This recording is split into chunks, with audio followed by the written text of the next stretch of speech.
Ganoon din ang reaksyon ni Xuan na nagsabing mas mataas pa ang score ni Joe kaysa sa kanya. Aminado si Joe na wala siyang ideya kung paano ito nangyari. Naramdaman niya na hindi lang ang cauldron kundi pati ang ibang pagsusulit ay tila mas madali kaysa dati. Naisip niyang baka may kakaiba sa kanyang grado. Sa sandaling iyon, lumapit si Wei kay Joe at ipinakilala ang sarili bilang Student Council President ng Sunset College. Tinanong niya kung maaari ba siyang makausap ng pribado. Nagtaka si Xuan kung kailan naging kakilala ni Joe ang Student Council President. Sumagot si Joe na hindi pa niya kailanman nakilala si Wei. Sumunod si Joe kay Wei papasok sa isang silid. Sinimula ni Wei ang usapan sa pagbati kay Joe dahil nakapasok siya sa top 10, at binanggit na magkakaroon si Joe ng pagkakataong bumisita sa Ziwei Palace.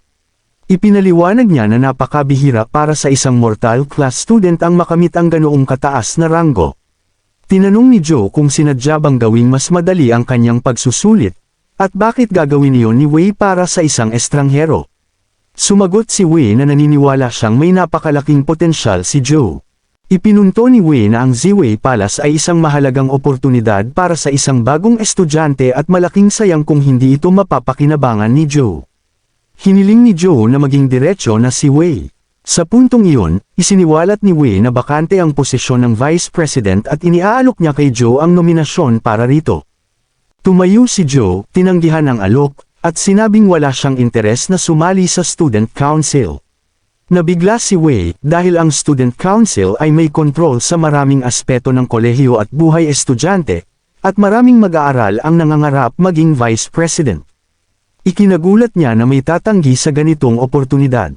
Ipinaliwanag ni Joe na hinihintay pa siya ng kaibigan niya, at kung wala na silang dapat pag-usapan, nais na niyang umalis. Pumayag si Wei at sinabing bukas palagi ang pinto ng Student Council para kay Joe, at kung sakaling magbago ang isip niya, huwag siyang mag-atubiling lumapit.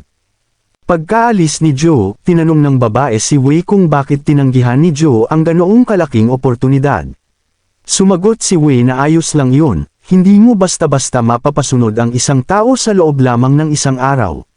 Si Joe ay hindi ordinaryong tao, kaya ang paggawa ng pabor sa kanya ay walang magiging masamang epekto.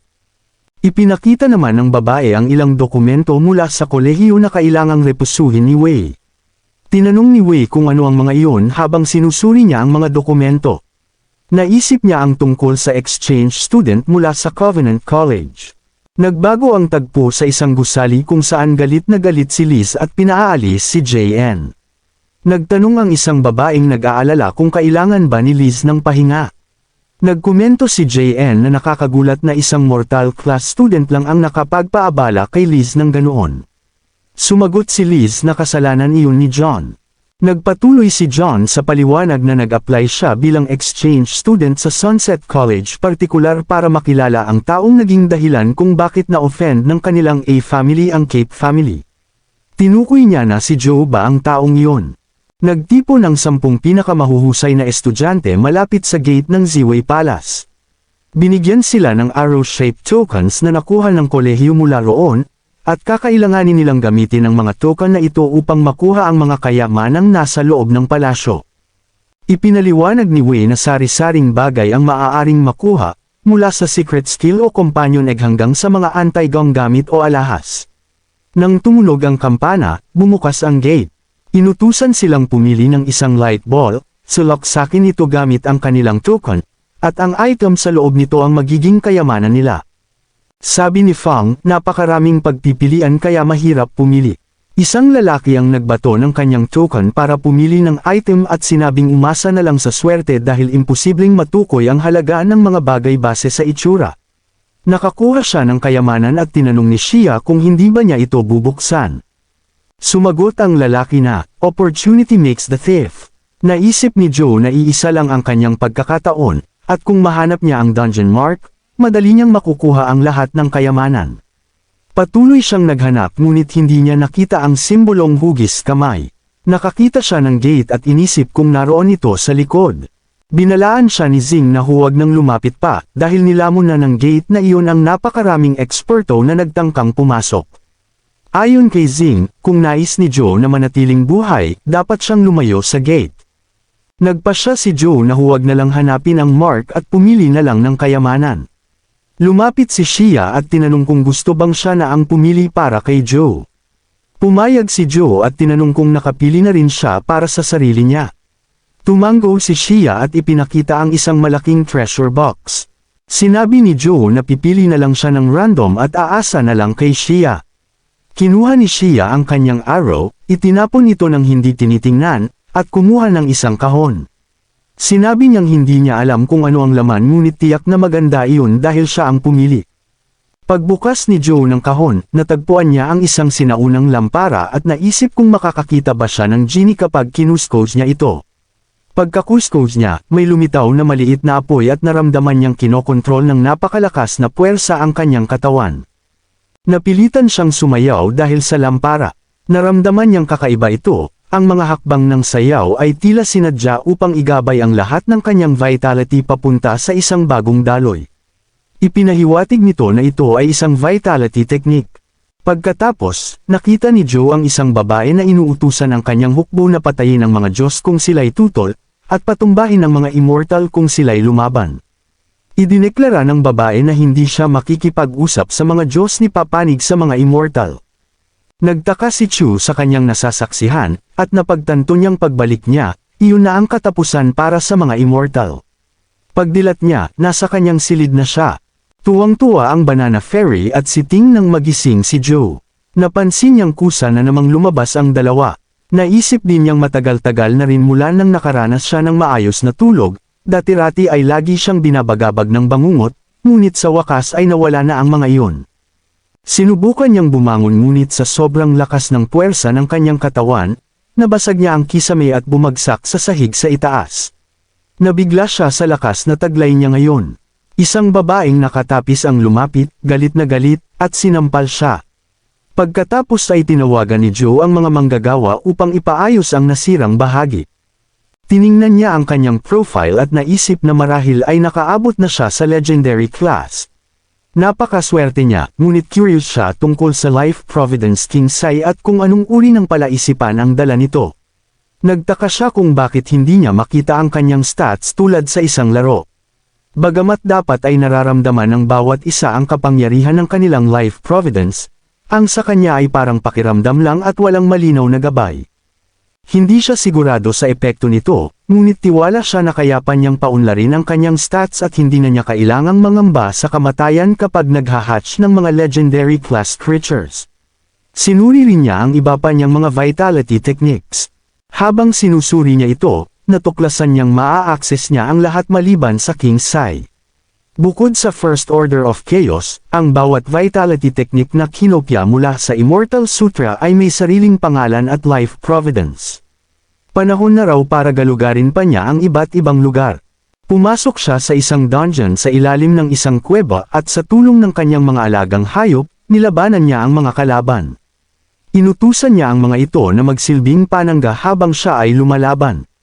Nang biglang dumating ang isang grupo ng lumilipad na mga kalaban, tinawag niya ang Demonized General upang tumulong. Matapos silang talunin, nakakita siya ng ilang companion eggs at naisip niyang magugustuhan ito ng Banana Fairy. Sa harap niya ay may isang napakalaking bato na tinalon niya. Sa isang bitik sa bato, naroon ang pasukan. Sa loob, nakakita siya ng isang halimaw na napapalibutan ng dilaw na likido. Lumapit siya sa siwang na patungo sa pugad, at habang papalapit, biglang sumabog ang dilaw na likido mula sa loob kasama ang halimaw, dahilan upang siya ay mapa-atras. Inisip niyang malamang ay epic class ang halimaw kaya't nagpasya siyang huwag makipaglaban ng harapan. Tinawag niya ang Banana Fairy na kamakailan lang ay umabot na rin sa legendary class, isang pag-unlad na inaasahan na niya mula nang pakainin ito ng maraming itim na pakpak na langgam na legendary class. Inutusan niya ang Banana Fairy na umatake. Nahuli nito ang halimaw, ngunit agad rin itong nakawala. Habang abala ang halimaw, pumasok si Joe sa pugad. Naisip niyang hindi sapat ang Great Yin Wind upang mapatay ang halimaw, ngunit maaaring mapigilan ito ng pansamantala. Natuklasan niya ang dilaw na likido at sa kanyang pag-uusisa ay nahulog siya rito. Lumabas sa screen na nakain niya ang Golden Ant Honey, na nagdagdag ng isa sa kanyang vitality. Nagulat si Joe sa pagtaas ng kanyang stats. Biglang umatake ang halimaw at mabilis na sumugod. Pinatay ni Joe ang laro at napaisip, mula nang marating niya ang legendary class, malaki na ang iniangat ng kanyang stats. Gayunpaman, napansin niyang halos wala ng epekto ang mga mababang stat crystals. Napagtanto niya na ang Golden Ant Honey ay epektibo talaga sa pagpapalakas ng kanyang stats, kaya't naisip niyang kumain pa nito. Naalala rin niya ang puting kakon na nakita niya sa loob ng pugad at naging interesado siyang malaman pa ang tungkol dito. Kinabukasan, dumating si John sa Sunset College at napansin niyang maraming babaeng estudyante ang nakatingin sa kanya ng may interes. Kasama niya si Wei, na nagpasalamat sa pagbisita at sinabing kahanga-hanga talaga ang kolehiyo. Naramdaman ni John na marami siyang matututuhan sa pananatili niya roon. Binanggit ni Wei na narinig niyang si John ay isang henyo at kilala bilang Saint of Covenant College, isang reputasyon na nararapat lang. Inayos ni Wei ang isang friendly duel para sa mga mahuhusay na estudyante ng Sunset College, ayon na rin sa kahilingan ni John. Idinagdag niya na hindi na kinonsulta si Hang. Ipinahayag ni John ang pananabik na makipagpalitan ng teknik sa mga eksperto ng Sunset College. Sa araw na iyon, sa battle building, nakipaglaban si Fang kay John. Sinabi ni Xia na kayang tapatan ni John ang lahat ng kalaban. Napansin ng isang lalaki na tila hindi pa ibinubuhos ni John ang lahat dahil hindi pa niya ginagamit ang Holy Light Judgment, isa sa mga vitality skills na ipinamamana sa 6 na pamilyang bayani. Matapos ang laban, nagpalitan ng papuri sina Fang at John. Sinabi ni Wei na iyon ang inaasahan mula sa isang henyo mula sa Covenant College. Namangha siya at si John naman ay nagsabing labis siyang humanga sa mga estudyante ng Sunset College, karapat-dapat ang reputasyon ng paaralan. Sandali siyang tumahimik bago nagpatuloy. Hinimok siya ni Wei na sabihin ang iniisip niya. Sinabi ni John na narinig niya ang tungkol sa mahigpit na Unified Examination kamakailan at alam niyang si Eventine ang nanguna sa listahan. Nabanggit din niyang may isang estudyanteng pumasok sa top 10 kahit nasa mortal class pa lamang. Ipinahayag ni John na kung hindi siya makikipagkilala sa ganitong talento habang naroon siya, tiyak na panghihinayangan niya ito. Nagbago ang tagpo at ipinakita si Joe, na nagmuni-muni tungkol sa kanyang kabiguang makapasok sa loob ng pugad buong magdamag. Naisip ni Joe na baka kayanin ng Golden Flying Ant ang Great Yin Wind batay sa naging pagkatalo nito dati. Di tulad ng mga itim na langgam na puro atake lang ang alam, ang Golden Flying Ant ay mas matalino. Bigla na lang tumunog ang kanyang telepono, tumatawag si Miss Wang. Nang magkita sila, naroon din si Xiong.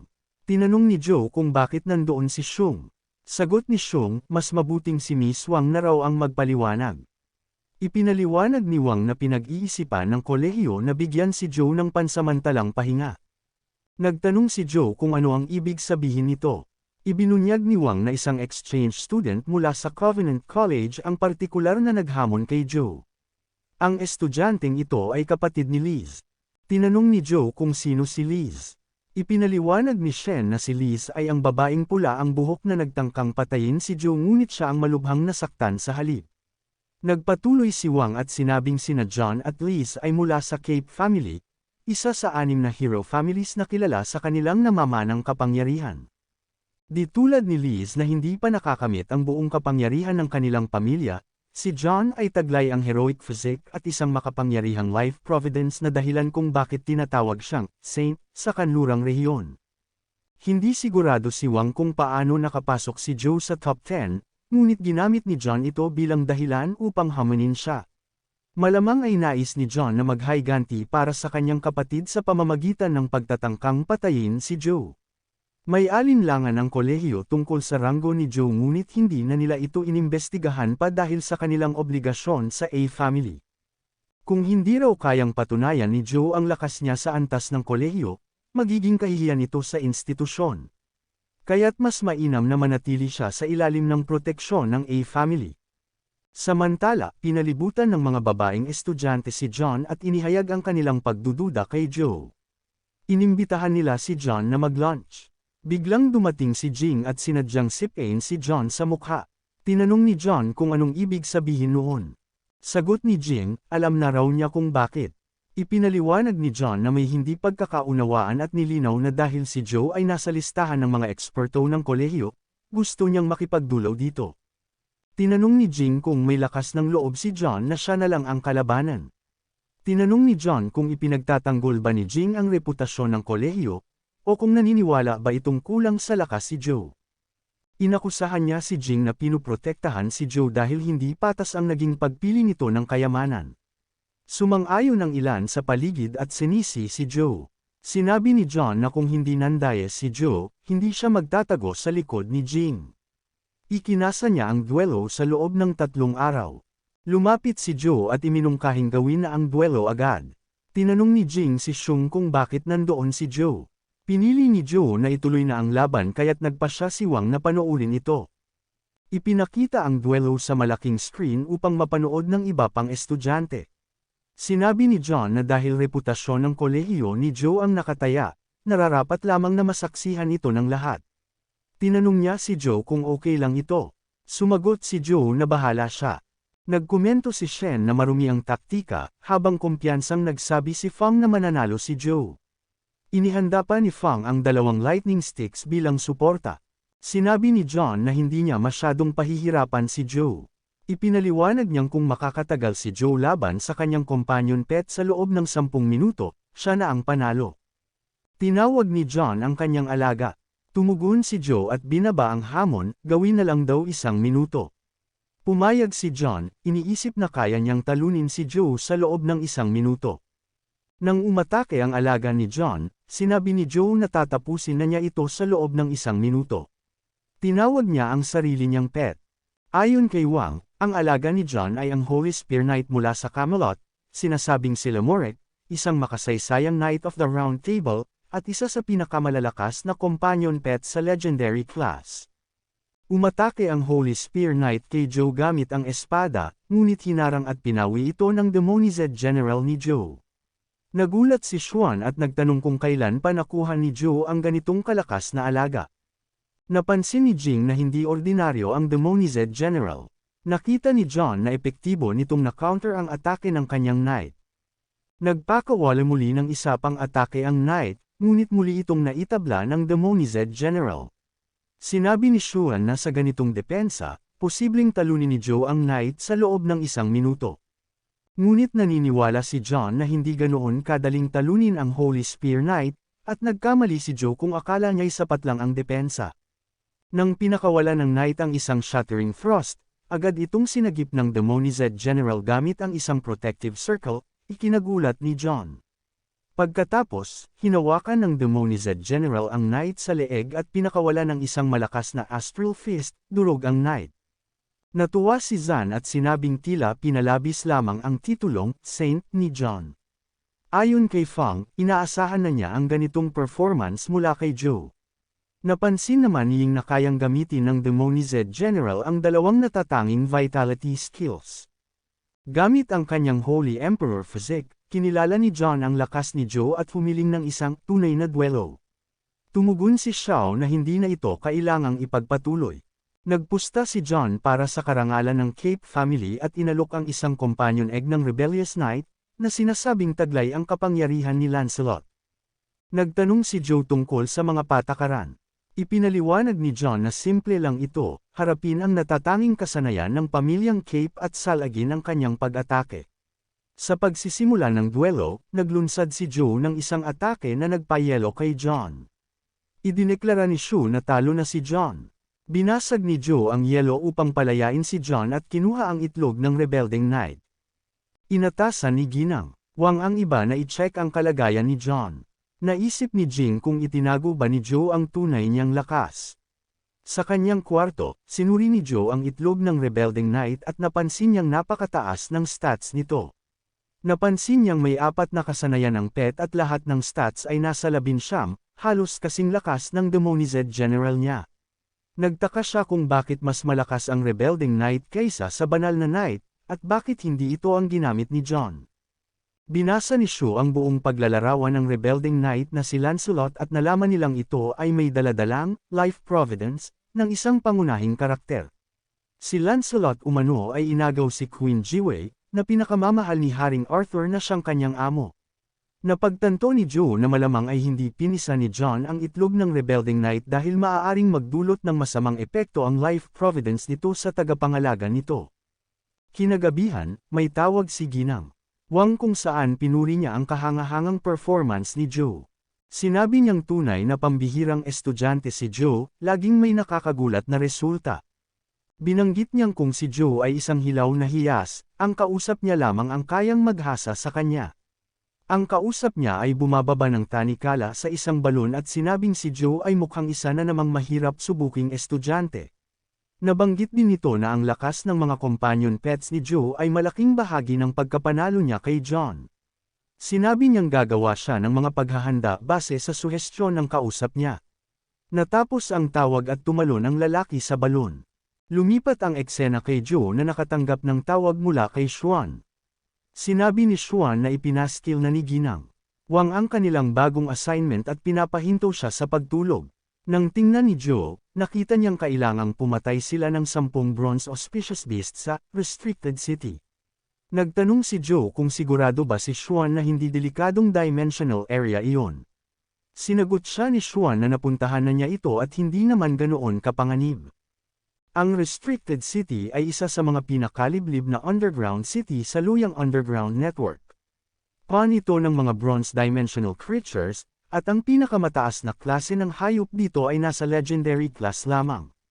Tinawag itong restricted city dahil sa kakaibang lakas nito na nakakagambala sa companion contracts, kaya't hindi maaaring mag-summon ng companion pet sa loob ng lungsod. Pagdating ni Joe at Xuan sa lungsod, sinalubong sila ng bronze auspicious beast na nasa legendary class, at kailangan nilang iwasan ang mga pag-atake nito. Napansin ni Xuan na walang epekto ang mga atake nila.